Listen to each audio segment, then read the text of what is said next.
ሰላም ጤና ይስጥልኝ እንደምን አርፍዳችኋል ውድ የዩቲዩብ ቻናሌ ተከታታዮች ዛሬ የካቲት 28 2017 ዓ.ም ከማለዳ የያስኳቸው መረጃዎች የማቀርብላችሁ ይሆናል። በየቀኑ አዳዲስ መረጃዎችን ለማግኘት ላይክ፣ ሼር፣ ሰብስክራይብ ማድረጋችሁን እንዳትረሱ። ከመረጃዎቹ ጋር ኤልቤቴል ጌጡ ነኝ። ቀዳሚ ወዳደረኳቸው መረጃዎች አልፋለሁ። አብራችሁን ቆዩ።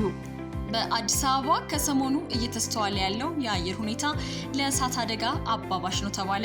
በአዲስ አበባ ከተማ ከሰሞኑ እየተስተዋለ ያለው የአየር ሁኔታ ደረቃማና ነፋሻማ በመሆኑ ህብረተሰቡ ራሱንና አካባቢውን ሊጠብቅ ይገባል ተባለ።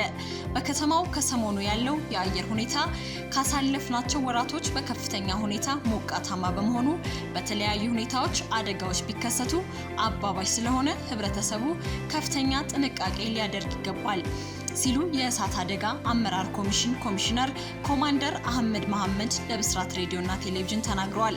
አብዛኞቹ እየተከሰቱ ያሉት አደጋዎች ከጥንቃቄ ጉድለት በመሆኑ ህብረተሰቡ ከምንጊዜውም በበለጠ ራሱንና አካባቢውን ሊጠብቅ ይገባል ተብሏል። በከተማ ደረጃ 11 ብቻ የአደጋ ምላሽ መስጫዎች አሉ ሲሆን በአሁኑ ሰዓት 26 የሚሆኑ ምላሽ መስጫዎችን ለማቋቋም የተለያዩ ስራዎች እየተሰራ ይገኛል። ህብረተሰቡ ማንኛውንም አይነት አደጋ ሲከሰት በ939 በመደወል ለተቋሙ ማሳወቅ ይችላል ተብሏል። ባለፉት 6 ወራት በአዲስ አበባና አካባቢዋ 244 አደጋዎች ያጋጠሙ ሲሆን ከዚህ ውስጥ 144 የእሳት ሲሆኑ ቀሪ 100 ሌሎች ድንገተኛ አደጋዎች ናቸው። በደረሱት አደጋዎች ምክንያት 81 ሰዎች ላይ ከባድና ቀላል ጉዳት የተመዘገበ ሲሆን ከ370 ሚሊዮን ብር በላይ የሚገመት ንብረት ወድሟል። ዘገባው በሳምራዊት ስዩም። በቀጣይ ወደ ያስኳቸው መረጃዎች አልፋለሁ። አምነስቲ ኢትዮጵያ፣ ሱዳን፣ ቱርክ ኤርትራውያንን በስደተኞች በኃይል ከሀገር እያስወጡ ነው ሲል ከሰሰ። አምነስቲ ኢንተርናሽናል የተባበሩት መንግስታት ድርጅት የሰብአዊ ምክር ቤት ኢትዮጵያ ኤርትራውያንን ስደተኞች በኃይል ከሀገር የምታስወጣበትን ድርጊት እንዲያወግዝ ጠየቀ። ድርጅቱ በ58ኛው የምክር ቤቱ ጉባኤ ላይ በንባብ ባቀረበው መግለጫ ባለፉት 3 ወራት ብቻ 600 ኤርትራውያን ስደተኞች በአስገዳጅ ሁኔታ ከኢትዮጵያ ወደ ኤርትራ መላካቸውን አመላክቷል። ባለፈው 1 ዓመት አምነስቲ ኢንተርናሽናል በኢትዮጵያ የኤርትራ ስደተኞችን በዘፈቀደ ማሰርና ማፈናቀልን በተመለከተ ጥቆማዎችን ሲከታተልና ሪፖርቶችን ሲያዘጋጅ መቆየቱን ገልጿል። የኤርትራ ስደተኞች የሰብአዊ መብት አያያዝ በኢትዮጵያ ብቻ ሳይሆን በሱዳንም ከፍተኛ ችግር እያጋጠመው እንደሚገኝ አምነስቲ በመግለጫው ጠቅሷል። በሱዳን በቀጠለው ግጭት ምክንያት በተለይ የፈጥኖ ደራሽ ኃይሉ ተቆጣጥሯቸው በሚገኙ ስፍራዎች ሴቶችና ህጻናትን ጨምሮ ስደተኞች ከፍተኛ የሰብአዊ መብት ጥሰትን እያስተናገዱ ይገኛሉ ነው የተባለው። በተጨማሪም በነሐሴ 2024 ቱርክ ወደ 180 የሚጠጉ ኤርትራውያንን በግዳጅ ወደ ኤርትራ መመለሷን እንዲሁም ጥገኝነትና ከለላ የማግኘት ህጋዊ መብታቸውን ጥሳለች በሚል የሰብአዊ መብት ተሟጋች ድርጅቱ ወቅሰዋል።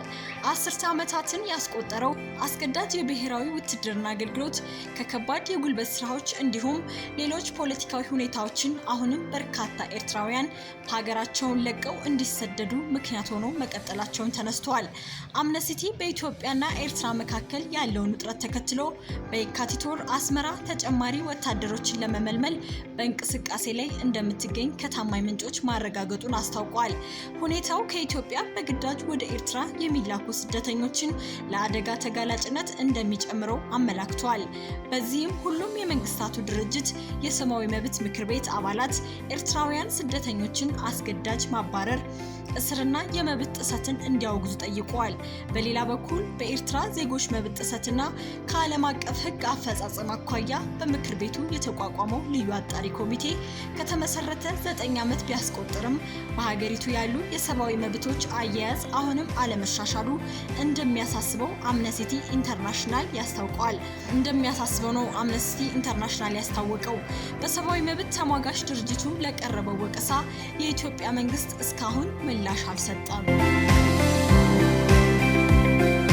በመቀጠልም ከውጭ ወደ ያስኳቸው ዘገባዎች አልፋለሁ። የዩክሬኑ ፕሬዝዳንት የፊታችን ሰኞ ወደ ሳውዲ እንደሚያቀኑ ተናገሩ። ፕሬዝዳንቱ የአውሮፓ ህብረት ትናንት በብራስልስ አስቸኳይ ስብሰባ ሲያደርግ በሰጡት መግለጫ በሪያድ ቆይታቸው ከሳውዲው ልዑል አልጋ ወራሽ መሐመድ ቢን ሳልማን ጋር እንደሚወያዩ ገልጸዋል። ከዚህ በኋላ የልዑክ ቡድኑ በሳውዲ አረቢያ ቆይቶ ከአሜሪካ ባለስልጣናት ጋር ይወያያል። ዩክሬንም ሰላም እንዲሰፍን አጥብቃ ትፈልጋለች ብለዋል። ዜሌንስኪ ከአሜሪካው ፕሬዝዳንት ዶናልድ ትራምፕ ጋር በነጩ ቤተመንግስት ሲመክሩ ከታየው ንትርክ በኋላ ግንኙነታቸው እየተሻሻለ መምጣቱን መናገራቸውን ፍራንስ 24 ዘግበዋል። የትራምፕ የመካከለኛው ምስራቅ ልዩ መልእክተኛ ስቲቭ ዊትኮፍ ትናንት በሰጡት መግለጫ ዜሌንስኪ የሰላም ስምምነቱን እንደሚፈልጉ የሚጠቅስ ደብዳቤ ለትራምፕ ልከዋል ብለዋል።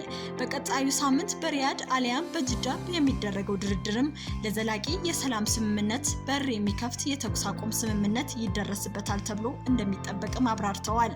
ዩክሬን የተኩስ አቁም ስምምነት መፈረም ሩሲያ የተቆጣጠረቻቸው ግዛቶች የግሉ አድርጋ እንድትቀጥል ያደርጋል የሚል ስጋት አላት።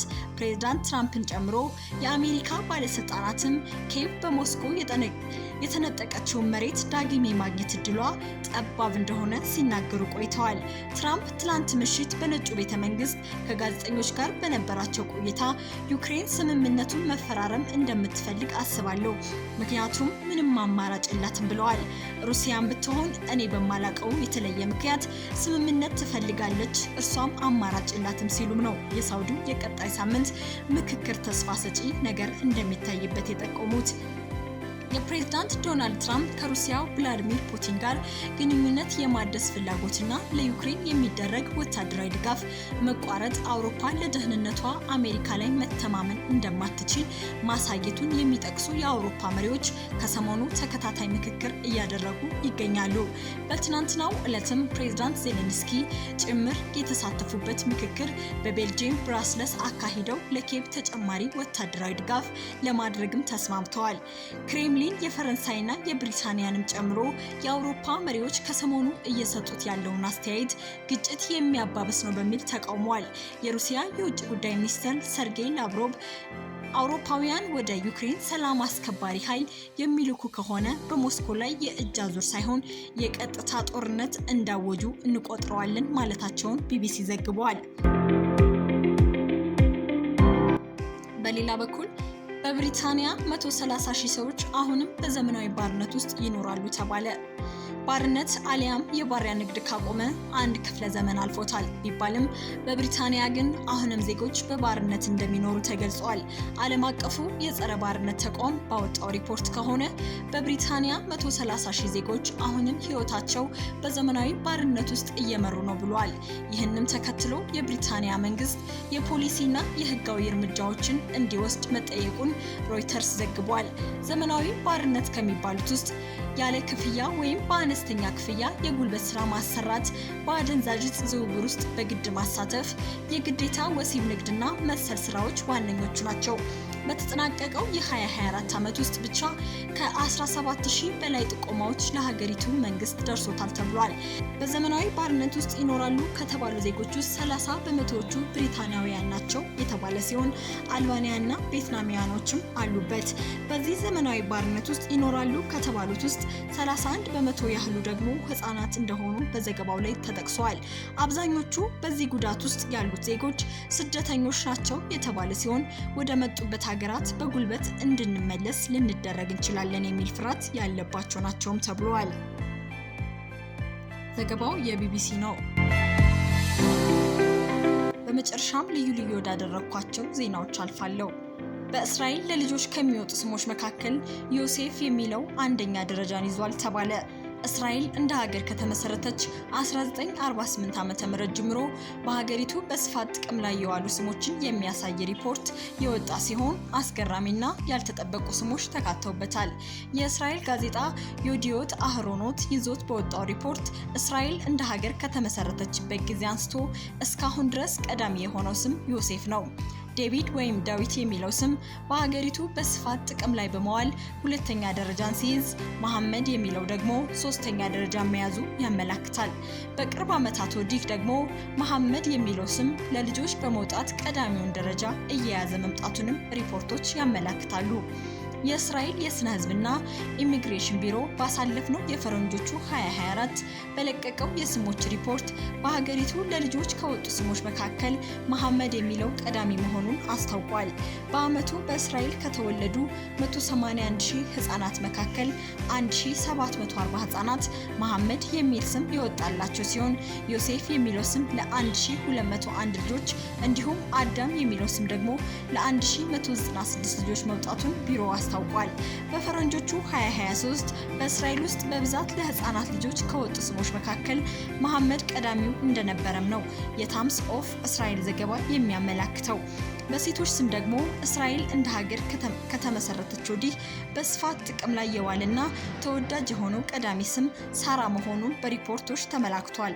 ራሄል የሚለው ሁለተኛ ደረጃን ሲይዝ፣ ሜሪ፣ አስቴር እና ሃና የሚሉ ስሞች ደግሞ ከ3ኛ እስከ 5ኛ ያለውን ደረጃ ይዘዋል ነው የተባለው። ርብቃ፣ ያኤል፣ ሚካል፣ ታማር እና ሊና በቅደም ተከተላቸው መሰረት እስከ 10ኛ ያለውን ደረጃ ይዘዋል። ዘገባው የአላይን። ለየካቲት 28 ማለዳ የያዝኳቸው ዜናዎች እኒህን ይመስሉ ነበር። ኤልቤቴል ጌጡ ነበርኩኝ። ቻናሌን ላይክ፣ ሼር፣ ሰብስክራይብ ማድረጋችሁ እንዳትረሱ። ሰላም ቆዩ።